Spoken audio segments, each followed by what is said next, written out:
Two, one. LFG, everyone. Happy Wednesday. Happy August 7th. It's our first space in August. We've done it at the very end of July last week, and it didn't look as bleak last week. And then I think if we had done this space on Monday, I think the title would have really suited. Is this the end of crypto? Now, the last 2 days have been a relative strong reaction to the massive crash we have seen since end of last week. And then general markets, crypto really rebounded. And now the question is obviously a bit on, is this the end of crypto? Probably not. Is it a dead cat bounce or is this a complete rally up? I think that's a very interesting question. We're going to be discussing that. I'm going to be addressing big in regards to us having to stop the wrapping of the cryptos and want to share a bit of my thoughts on this. And then obviously at the end, we're going to draw a random winner out of everyone who participated in last week's kind of challenge. So I'm looking forward to that. We have a lot of topics, a lot of things to discuss. Fabio, maybe first question, how was this roller coaster last week? How was the down, the up? What were your emotions? What did you see in the market? Give us a bit of the big picture diving in there. GM. Yeah, I think it all started on Friday. For me, at least, we had this first smaller sell-off on Friday, and then over the weekend there was some speculation. And for me, I follow, for example, Zero Hedge very, very closely. I think it's a great Twitter account. He makes great content pieces, and he really hinted at Japan. And there was, or at the carry trade, which we are definitely going to dive into. And I even tweeted it, I think, on Friday that Japan is probably going to be the first domino to fall. And then on Sunday, when Bitcoin really started to crash, for me, this was an early indicator that something big is going to happen. I couldn't really put my finger on it, what is going to happen, either going to be related to Japan or probably to Iran and Israel. These were like my first two initial guesses. And then it really kind of cascaded down on Monday. I guess also because crypto was basically the only thing that was liquid and that was trading because it was a weekend. And then on Monday, we really got hit hard. I think just to put this in perspective, out of the last 25 years, so since, let's say, the 90s, this was the third biggest liquidity event measured in the VIX. And so the volatility index. So this is pretty noteworthy. Some people would even say this is a black swan. Some say it's a gray swan. And yeah, what is maybe even more mind-blowing is the recovery that we see from here. And we're definitely going to talk about what this means, what the reason is, why it happened, and where we could go from here. What was your initial reaction? We actually chatted, I think, Sunday night before the market opens on Slack. How was it for you? I kind of thought that there's going to be probably two types of people going into this entire thing. There's those who have been obviously super risk on. They've been in AI stocks, they've been in tech stocks, they've been in crypto, and they've been printing money all the way over those first 7 months of the year, and probably up 50, 60, 70, 80% in their portfolio, and maybe even with leverage. And I think this group of people from Friday all the way until Monday, I don't know, they must have been, sweating blood. I think it would probably be very difficult. Ethereum even went negative year to date. Bitcoin, I think, sold off 25%. It was insane. And I think it was really uncertain on, is this going to continue? What's going to happen? And then there's this, I think, second large group, very well diversified group. Probably has crypto, probably has stocks, but it's just very diversified. So they have bonds, and bonds have been doing really well, obviously, in those really dramatic days. Gold did okay. I think people were expecting gold to do a bit better, but it sold off slightly, and I think it's just because people really had to cover their kind of margin calls. But in general, like, just more diversified. And I think this group of people sits there and says, okay, should I buy the dip? Is this my opportunity now? There's less of a, I think in the last 2 days, this bounce back up. This first group is like, oh, gladly, we're bouncing. This could be the rally now. It's all good. And the second group sits there and says, damn it, was this it? Like, was this my chance on Monday? Like, should I have bought on Monday? And now it's too late. I think it's really those two large groups. And for me, I am a very well diversified investor. So for me, I fall into this second camp where I obviously sit and I say, okay, look, it doesn't surprise me that we've had this massive run up in a lot of stocks. And so we've seen this rotation out of a lot of tech and a lot of these AI stocks for the past couple of weeks already. So I don't think there was much of a surprise there. We knew that summer is a bit of a pressure point for crypto. We knew that. So there's a lot of things that I think there was a lot of expectation that it probably was going to be tougher. We've seen the tensions in the Middle East. It's not. I really hope they don't flare up, but we have seen this a bit. This Japan thing, and I want to be very clear, was not clear to me all the way until I think I also saw this maybe over the weekend. I wasn't following this carry trade until this weekend. I know that there were some people claiming that they had this on their radar. My point is always there's a couple of rules in investing, especially, right? It's not the car that you see coming, it's the car you don't see coming that kills you. But the car is only going to kill you if you actually cross the road. And so the point, or the metaphor there is, it's not about being right or wrong in investing. What matters is how much you bet when you're right or when you're wrong. And so a lot of people, and you see this a lot in general, people love kind of doing this kind of doomsday thing, or they try this virtue signaling where they're like, oh, look at Japan is going to crash. And they do this because if it crashes, they could be the ones, like these typical crash prophets, they can be the ones and say, oh, look at me, I've told you this for months and for such a long time. But then my question is, well, did you bet on this? And if people didn't bet on it, then what does it matter? Like, you can write on social media what you want and there's no consequences to it. But at the end, I think people follow these things for one reason and one reason only, and that is to make money. That's what good investors do. And let's be very more specific, to get lifestyle credits, right? Because it's not only about getting more US dollars, it's really about actually obviously getting having more purchasing power. And I want to be very clear, I didn't see this Japan thing coming. I didn't understand it until the weekend. Over the weekend, I understood this, and I think we're going to explain this. But also, and this is the other side, for me, it didn't really matter whether I saw it coming or not, because I was actually quite well positioned, and I used the Monday to buy a little bit into the dip. I should have bought it way harder, but I really didn't dare to. And I'm still not sure if we're not going to see a bit of a further leg down. So that's a bit of where I'm standing. To me, I'm not sure if this is a black swan. I think it was just a lot of things kind of coming together. It's also very different than COVID, where I don't think this is one thing here. I think this is really probably 5-6 things kind of accumulating, and at some point that's the last straw that breaks the camel's back. And yeah, that was a bit of my kind of understanding, reaction of all of that. I don't know what your thoughts on this are, and Fabio, would be interesting if you could explain to everyone, if you can explain it, what this yen carry trade actually is that has been causing all these issues. Yeah, sure. So also, just to clarify, I feel very similar about this as you. So I wasn't aware of the carry trade in specific. I only was aware that basically Japan has this issue where they either need to save their stocks, need to save their bonds, or their currency. And all of them are basically suffering, and they have this impossible choice to make. Do you save the stock market, the economy? Do you save your bond market, or do you save the currency? I knew that there was this issue. What I didn't know until the weekend is how exactly the carry trade functions. And I'm going to dumb this down a lot so that everybody understands this in a basic concept. I'm no expert on this, but so basically is Japan was, let's say, is late in the curve. So they didn't, all major central banks raised their interest rates. Europe did, United States did, and so on.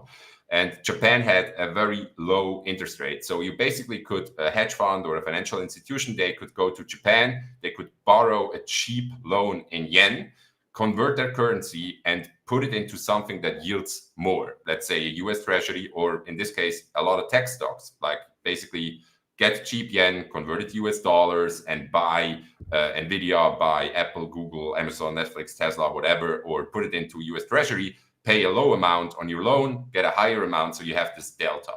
And this is also quite important to understand when what it means if when the Japan is raising the interest rate is this delta gets smaller, you pay more on your loan, and the risk basically increases. So the unwinding of that, it's basically a leverage unwind. What people did is they took on leverage, and this was basically what was unwinding. But here I want to give a caveat to that, because the first thing, and Julian and myself, we briefly joked about this, I think on Monday, is people are instantly turning to Jay Powell and say, "Oh, please save us, please. We need Did an you see emergency rate Did you see cut." my Twitter poll on this today? I wanted to actually do it just for the space today, so we can talk about it. I don't know if you saw that poll. I saw the poll. I voted on it as well. I took option number 2. So maybe let me just add one I'll thing, pull and it then up. we Yeah. can pull up the poll, because I think it's important to understand if I just basically explained this leverage or this carry trade. So logical next step is, what do you think as the audience? Would it be helpful if the Fed is lowering their rates? And here I just want to make you think about this again, because the delta between the interest rates in Japan and the interest rates in the US is actually, like, the bigger the delta, the less risk. If the Fed lowers their interest rates and Japan increases them, the delta gets smaller, meaning there is more unwind. And I think that's important to understand, because everybody that's basically asking Jay Powell to cut interest rates to help this, it's probably not going to help. It's going to cause even more unwind. I think just this is a noteworthy point, but maybe you can pull up the Yep. I posted it under the Twitter space already, and I'm pulling it up here on the YouTube screen. Yeah. So the question I asked, I mean, maybe I could have been a bit. I didn't want to pre-frame the question either, so I didn't want to lead people on or something into a certain direction. So I wasn't 100% sure how I should have phrased it. But so I said, which one applies to you? Are you a crypto fan? Yes or no? And then the second question is, do you think the Fed must cut rates soon to avoid an economic disaster? And I would love to know your thoughts. And so obviously there's 4 options. You either a crypto fan or not a crypto fan. And then you either the Fed must cut or the Fed should not cut. And obviously, I mean, most people that follow me, they're crypto fans. So that's the majority. But the interesting thing is, really, the majority here, and it's a slight majority, thinks the Fed must cut rates. And I still think that's interesting. Yeah, it also, like, there is so many influencers on YouTube, on X, that basically say an interest cut is bullish. It just, I don't know, I want to remind people here, usually it's not, because usually when the Fed cuts is an indication that I think, and in this case, it exacerbates the problem. Exactly. So, but to deal some hopium, to spread some hope, is what they actually could do, and what would actually help is quantitative easing. They could just leave the interest rates, or maybe cut like that. If they cut, there is a lag to it. Usually, it's between 6 and 18 months of a lag that really,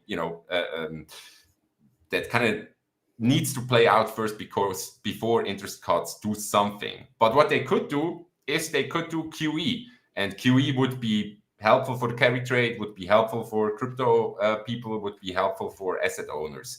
And that's, I don't know if that's on the table. I guess there's a lot of backdoor chatter between the Bank of Japan and the Fed and other major central banks right now, to kind of assess what the risk and the potential scenarios could be.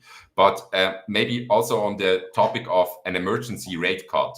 And this is, I don't know, people have just a very short-term memory. Usually these things take a while. Like, even in the most crazy situation as we had in March, like, just to put a timeline on this, the Monday, the 9th, was like around where the market started to sniff out the COVID thing. And on Friday, I think, or March 12th, I don't know. It was a Wednesday. Yeah, I looked at this because on Monday, Fabio and I had a conversation, and Fabio and I had a different date in mind. And I know why, because during that time I was actually in the South Pacific and I was super ahead in the time zone, and you were in Europe, so we had a 12-hour time difference, which is why I see it on the 13th and you have it on the 12th. Got That's it, where got it. our different date comes from.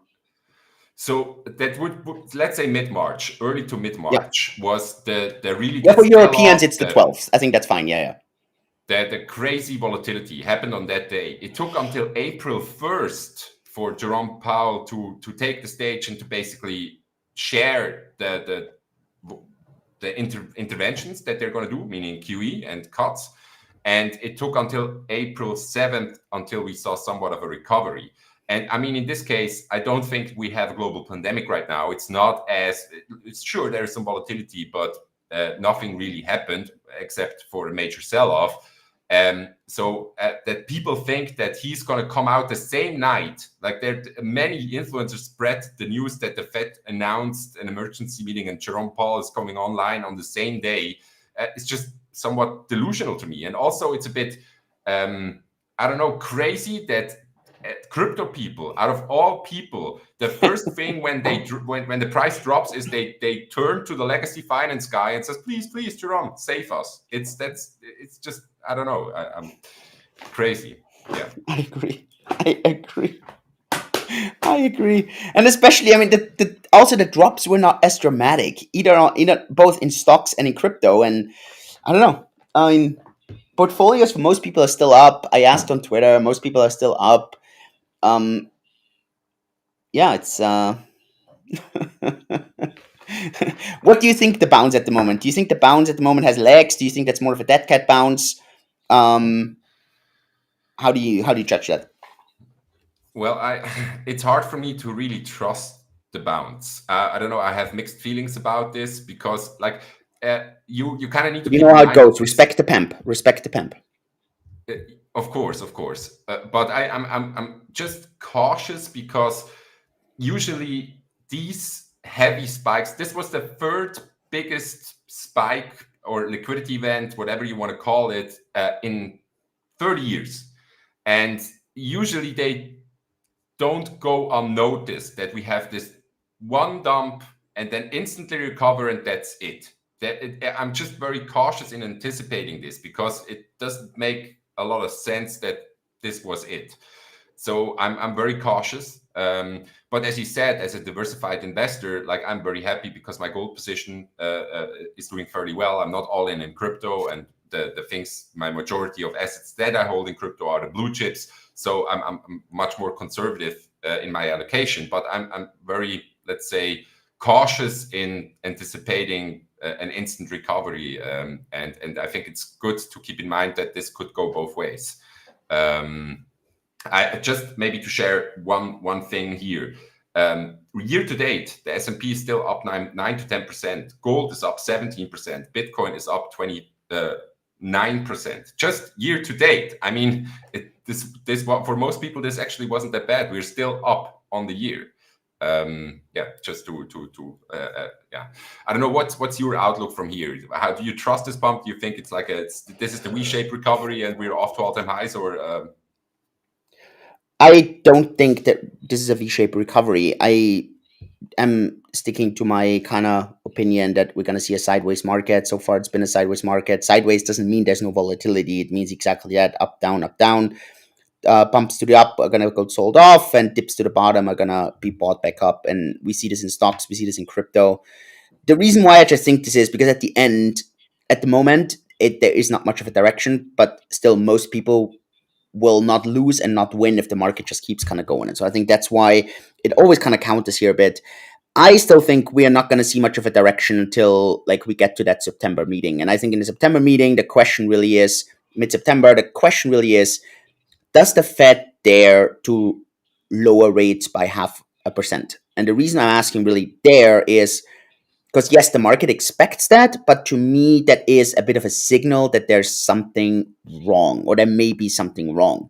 And to me, it may almost be a bit more bullish if the Fed goes and says, "Oh, we're just lowering by 0.25%," because yeah, sure, we see a bit of some shake left and right, but everything is solid, everything is good, and we're confident with 0.5%. Now, again, this may be that then the market completely panics because the market was expecting 0.5% and is going to crash. It could also be that they lower 0.5% and the market's going to crash because people are thinking, oh, it's going to be a panic and the Fed cannot do anything right here, right? Could be. And then we're getting back to exactly what you mentioned, which is many times when the Fed starts lowering rates, the reason the markets crash is because there's always a group of people who think there's something fundamentally wrong. And that is where I think we're going to see a bit of a direction. I really hope it's not going to be down. I really hope it's going to be up.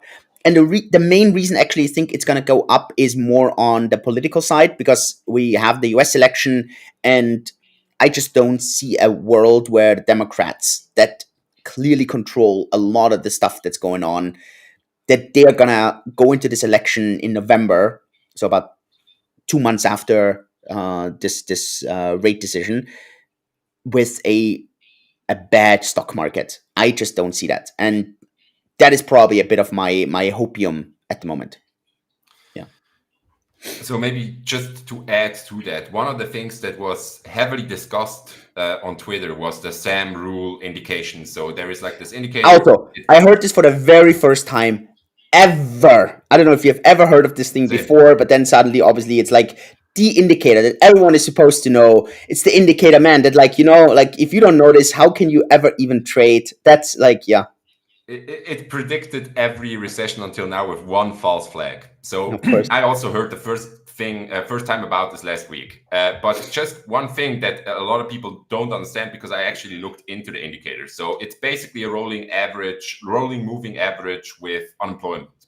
And it has a very good track record. But just one thing to keep in mind is when it triggers, it's looking backwards.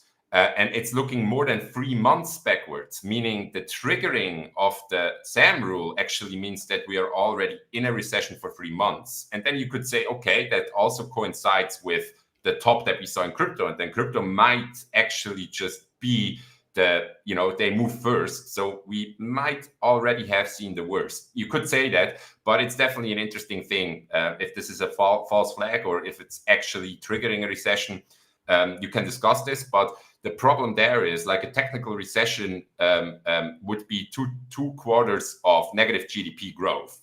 But the influence when it comes to negative GDP growth is actually in the US. You have 6% of GDP is government spending, and the rest of the economy is actually already negative. We are only positive in GDP because the government spends so much. So you could say that the economy without government spending would already have been in a recession, but yeah, government spending also contributes to GDP.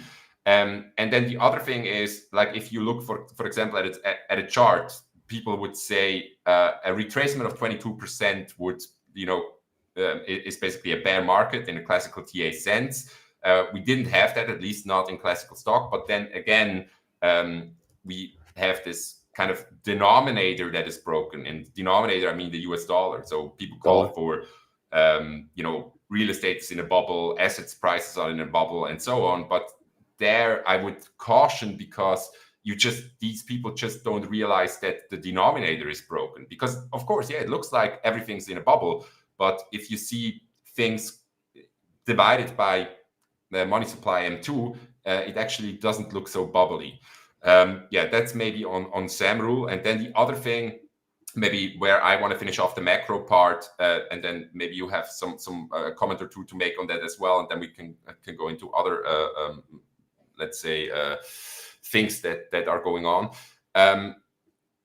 My thesis is a multi-year thesis. It's not. I don't want to trade. I don't want to trade a month for 6 months or a year. But the thesis that I personally hold is there's the outcome out of this is binary. We either have a Great Depression 2.0 when we would have, but then you need like a conservative classical economy guy like Javier Milei that really cuts spending and so on and so on. I think everybody can agree that we don't have that. Either Trump or Harris or whoever is becoming president, they're not gonna step on the brake. They're going to continue with fiscal spending. They're going to continue to print money and so on. So it's not going to be a Great Depression 2.0. And the other outcome is basically the great debasement. So the multi-year theory is 5 years or 10 years out. Which one of the two do you think is going to come true? And my bet is on the great debasement. And if there is more debasement, risk-on assets and Bitcoin and gold will do exceptionally well. And that's the bet I'm taking. And I don't care what's happening over a year or two or three. What I care about is 5 year, 10 year, 15 years plus. And yeah, I know a lot of people in crypto, they want their gains this year and next year, and then never work a day in their life again. But yeah, it's probably not going to play out like that. Yeah, that would be my 2 cents on the whole macro situation. What do you have something to add to that, or maybe a twist or a comment on what I just Nothing said? to add, no twist. I am very much aligned there. Um, yeah. What do you think about the entire Trump trading rumor? Rumor or story. I mean, I tweeted about this. My tweet got picked up by so many news outlets. Oh my goodness, my account got tagged. I'm not kidding. Hundred, maybe thousands of times over the last weekend, and like there were so many for some reason notifications, press notifications. It's so interesting how sometimes these things work. A tweet gets picked up and it's like, oh my goodness, yeah, was almost became unusable. It's also one of the things I didn't even know they existed. Like I Okay, now never that heard is of I did. Okay, okay, I've yeah, never heard of this trading desk. I didn't even know that they hold this amount of crypto. The only thing that was sticking out to me is that they are potentially the reason why the Ethereum is performing so bad. Like 2 days after the ETF went live, they started dumping, and they have a lot of crypto, especially I think Ethereum and Solana. But yeah, I never heard of them before. So yeah, maybe you need to explain who they are and what they're doing and why they're selling. yeah. I mean, I think Trump has been around for a very long time, and they have been one of the I think the really large kind of desks in a sense where I mean they control a lot of they control a lot of tokens, a lot of the direction. Where they got very infamous was really with Terra Luna, and they even in I think they're in front of court because of that. So it's not like something that's yeah completely minor. So this is quite large, and yeah the key point there is, I mean, obviously that they had a lot of tokens, not only ETH, was well known. The point was more on why are they selling like crazy right now, and I think that is a bit of the honestly the mystery. It really is. And I don't have a good answer on why. That was my comment was there could be several reasons. It could be that they are getting liquidated with what's happening in Japan and they know this and so they need liquidity over the weekend and the only thing that's liquid is crypto. And so that was a bit of my thinking in all of that. But yeah, other than that, I don't know. I didn't know if you had any further ideas or insights or anything. So that was a bit of more where all of this was coming from. Yeah. I just want to read one quote that a friend of mine sent to me regarding this whole thing that just happened. Like, let's call it the black swan. But he sent me a quote, and that applies to a lot of X influencers and crypto influencers at this time. And it reads, I didn't see this coming. I cannot explain what caused it, but I'm going to tell you what happens next. And like crypto Twitter and fintech influencing is full of this. And look, of course, Julian and myself are also doing some speculations, but we are not. We're not binary and we are not 100% committed, especially not in the short term. Like our thesis is, I would say, very conservative. Both I would put us both in the camp of conservative investors and with a very long time frame. And DCA, hold for multi-year periods, diversified portfolio, and things like that. And of course, there is some dubious speculation in the short term, but neither Julian or myself claims that we know what's happening at all times and what's going to happen in the future. So yeah, I don't know. Just be careful in I mean, trusting. 100%, 100%. Yeah. Um, what other topic do we have? Because the only two things I have left on my list is discussing the DeFi Chain Bridge and discussing doing the raffle. I don't know. I think it's definitely going to be interesting next week. So one thing that I already blocked in my calendar is that Elon Musk and Donald Trump are going to be live on X in some Mm. sort of interview or podcast form. So that's a big thing that is going on. That I think a noteworthy mention is that major platforms like Klaus Schwab or Ameritrade, Vanguard, E-Trade, Fidelity were down on Monday because of increased usage, which is also kind of crazy. I mean, these are the biggest TradFi platforms. I think Interactive Brokers didn't have any issues, so I guess props to them. And other than that, I don't know. I think really the main story of the last 2 weeks is what happened on Monday, the sell-off and the unwind of this carry trade, and probably also what is going to happen next. All eyes on the Fed. Here, maybe just the last thing that I want to maybe ask this or throw the ball in your court. Do you think there is going to be an emergency rate cut? Yes or no? I don't think so. I think this would be so dramatic, and no, I just don't see that. I just really don't. Yeah, same here. I think it would make things worse if they come out and do an emergency rate cut. I think it would, just because it gives so much uncertainty. The best thing that they actually can do is just say nothing and let it play out. It's kind of interesting because he is going to speak, I think, in August at Jackson Hole. I guess this speech will probably be even more important than the meeting they have in September.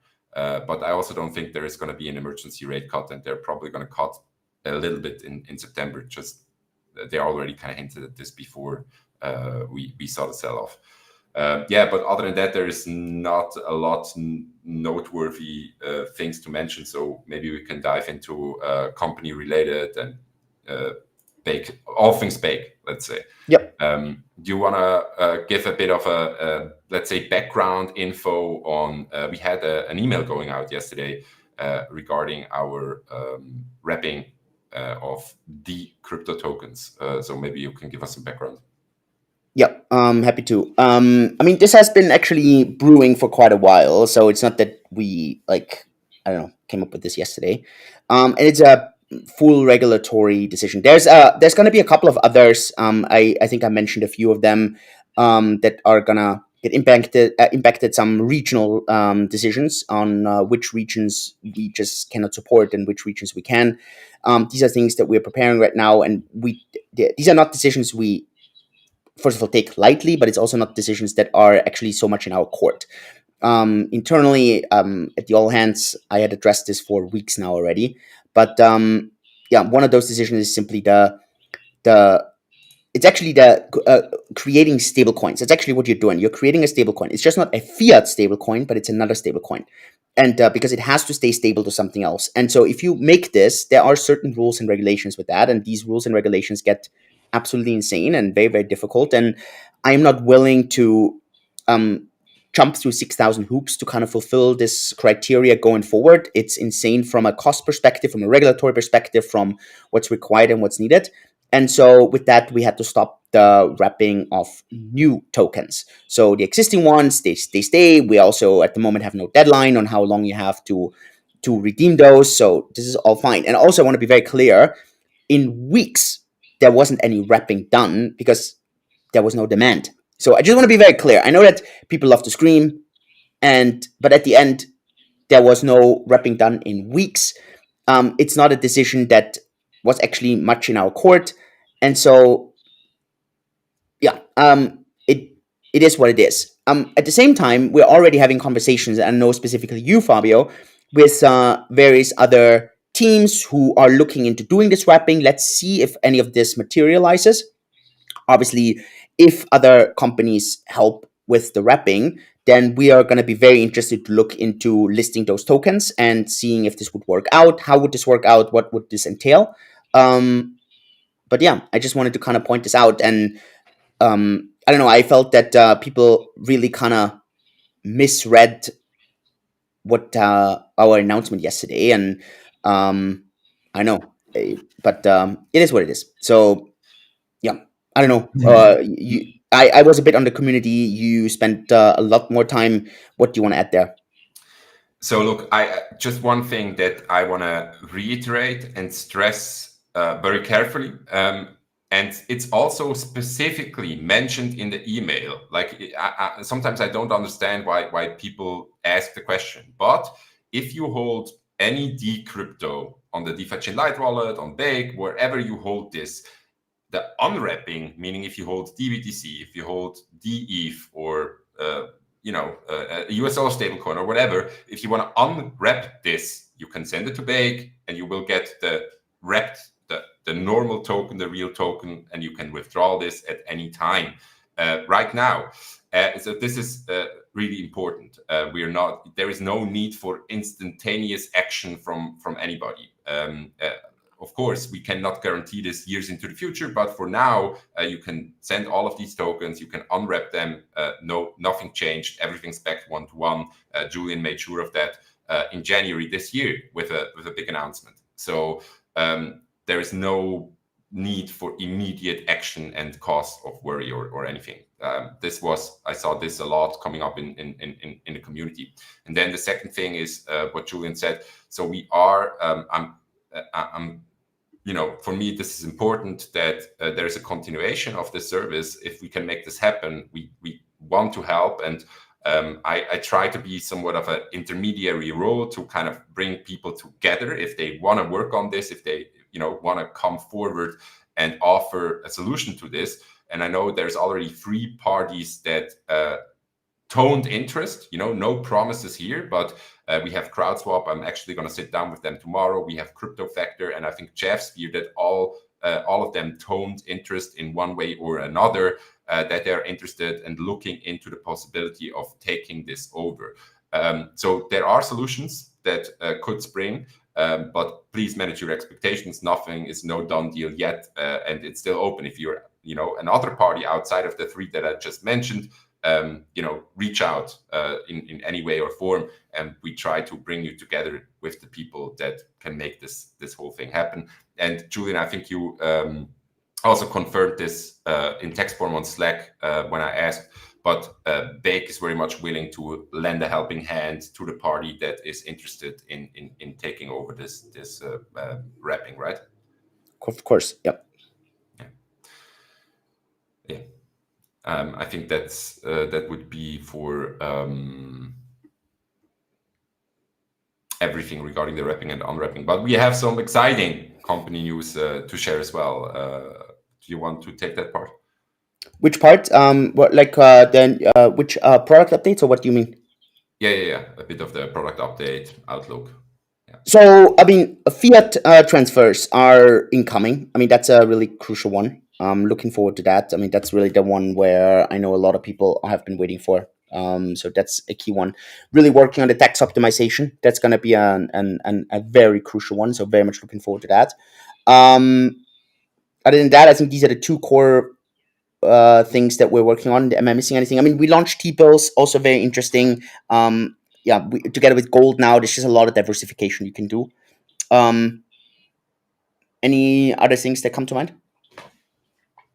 No, I think it's. I would also have mentioned, especially you can buy actual gold, tokenized gold, and tokenized T-bills, ticker T-bill and ticker PAX G on Bake, and if we look there is a lot of influencers coming out of the woods and screaming for recession, depression, everything is going to fall apart. If you're really under the impression that we are going down that road, T-bills and gold is probably the best thing to hold in a case like that. Like conservative funds, they would probably bet on TLT and on gold. And you can do this on Bake directly. I'm really surprised that we haven't had a custom bundle created by a user with, let's say, recession protection or anything. If nobody creates a bundle like that, I'm going to do it myself. But yeah, it's definitely an interesting play right now. Maybe a bit of a hedge. And I mean, look, uh, funnily enough, just to bridge this maybe into one of the biggest stories that happened in macro just the last week or two. I think you know 2 weeks ago, everybody laughed at Warren Buffett that he basically sold Apple too early and converted large funds of Berkshire Hathaway into T-bills and holds now, I don't know, $250 billion in T-bills. And I guess his decision is actually very smart. Same goes for the German government that dumped their Bitcoin on us. But yeah, it's pretty interesting to see these things kind of play out over a week or two and look back.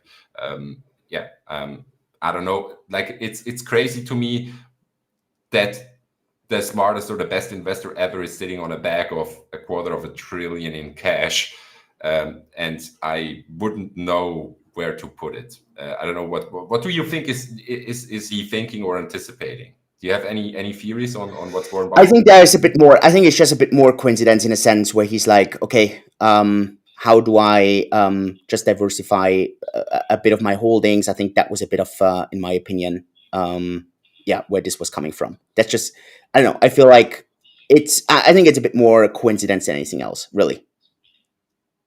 Hmm. Yeah, I think these were the most important topics to kind of discuss. Maybe just the usual housekeeping. If you tuned in a bit later, we had we took a deep dive into the carry trade and the unwind that we saw from Sunday to Monday. All of this is going to be recorded. You can listen to this on Spotify, Apple Podcast, and on YouTube, and it's also going to be recorded here on Twitter. And I think we are going to be back to our usual schedule next week, Wednesday. Yep, Right? next week. Two things. Max asks, Julian, you constantly said Big is not closing down. Is this correct? It is correct. I've never changed anything there. Just want to be very clear that this is going to happen. The other thing, really quick, let's raffle off our winner. I forgot about that. Here we go. So this is the list. If you also want to take part in this next time and have the chance for 500 to win $500, go into the app and make sure you do all the challenges that are set for you there. So let's go. And oh, congratulations. 1566. And then there's 2 digits blocked out. Let me just make a screenshot of that. Great. So congratulations. The team is going to be in touch with you. Just be clear, please don't fall for any tricks or scams. Stay rational and reasonable. The money will be put into your account. And the customer success team is going to be in touch as well with this. Thanks so much, everyone. Stay safe. Let's hope for a really good week. All the best. Talk next week.